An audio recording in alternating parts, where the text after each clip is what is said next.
Every punch, every kick, every shot, it all starts with the legs. They're arguably the most important body part for fighting and athletics in general, and they also make you look quite good. But how do we train it for combat sports? In this video, I'll explain what we need for our specific sport, what we're trying to achieve, the anatomy of the leg, types of training, and how you would want to structure a workout. And I'll also show you what I personally train on my lower body strength and conditioning session. So what are we looking for as fighters when we're training? We're looking for strength, of course, but we're looking specifically for power and explosiveness, which are slightly different. Now, power equals force times velocity, or in simple terms, strength and speed. Now, we can train both strength and speed. So to get your max strength, that would be doing your 1 rep maxes and really heavy lifts. So for legs, that's squats. For other body parts, this would be bench, shoulder press, deadlifts, rows. And for speed, that will be things like sprinting and plyometrics and the things in between. So the strength speed. Strength speed will be lifting heavier weights but with speed. So doing your lifts and accessory exercises with speed in mind rather than just time under tension and range of motion. And speed strength, that's putting on bands while you're kicking and punching.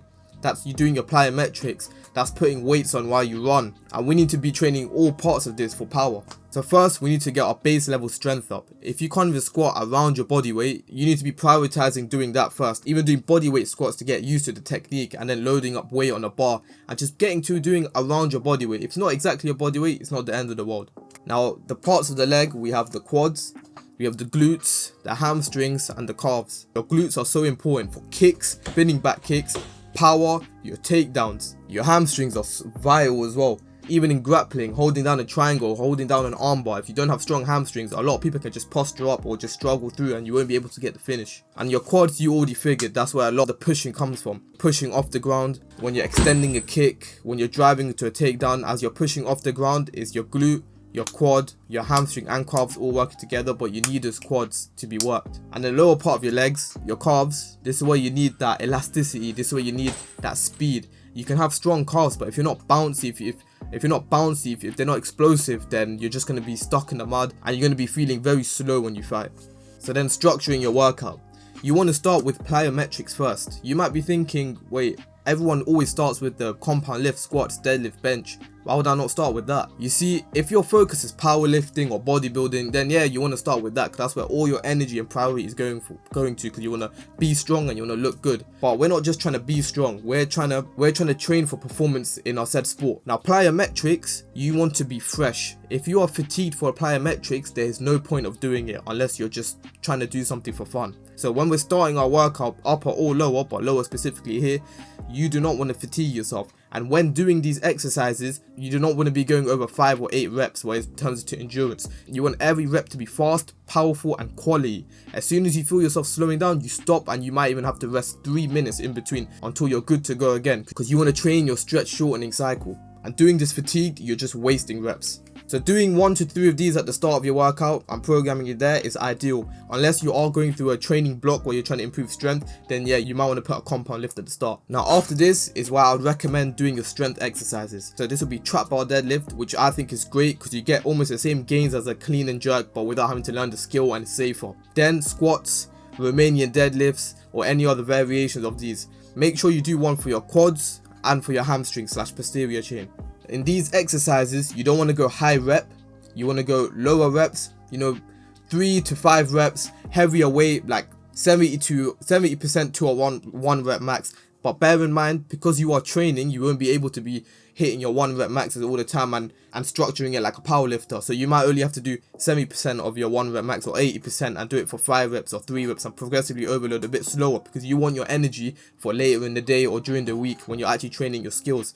Because trust me, if you're burning all your energy in the weight room and you have MMA sparring later that day or hard wrestling rounds and you're knackered over the coming weeks, coming months, yeah, you might get more athletic, but guys who have more energy, they're going to develop much faster in skills. As long as you're doing other things right that I'll mention later in the video, you will see progress. It won't be as fast as a powerlifter or someone who only trains in the gym, but you still make progress. But make sure you're progressively overloading each week, whether that's weight or reps, but don't go too high in reps. Once you're going too high in reps, add the weight, bring the reps back down. And if you want, you can add accessory exercises now for any parts that you think need more work or you've missed in your program. Personally, I hop on the abductor and adductor machine because I just want to build that those parts of my legs that I believe are, that I feel are really integral and strong for things like kicks, side kicks, hook kicks, and all those dynamic sort kicks. And I also finish off with sled pushes because these emulate a double leg and it helps me build that drive. And feel free to finish off with isometric kick holds where you're holding your leg out like a side kick, or chamber kicks and just slowly going through them like a karate or taekwondo practitioner and building that isometric strength.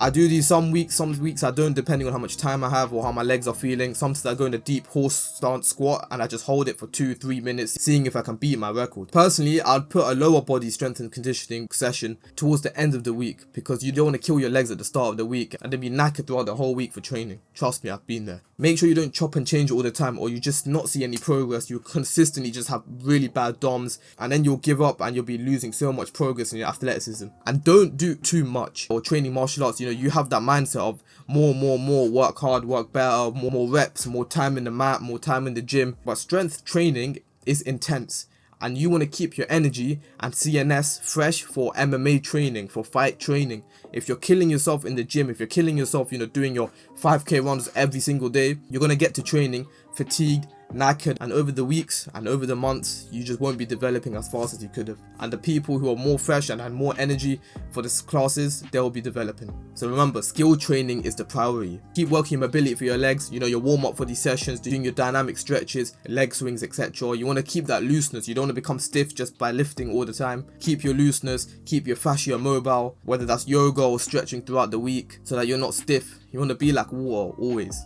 If you enjoyed this video, found it helpful, like, subscribe. I'll make a few more videos like this. I'll do an upper body one for what I do in upper body, maybe some fight techniques as well, or just how my training's going, or just how my training's going, or anything you guys want, to know about fitness, or how my body's changed since I've been training mixed martial arts. See you in the next video.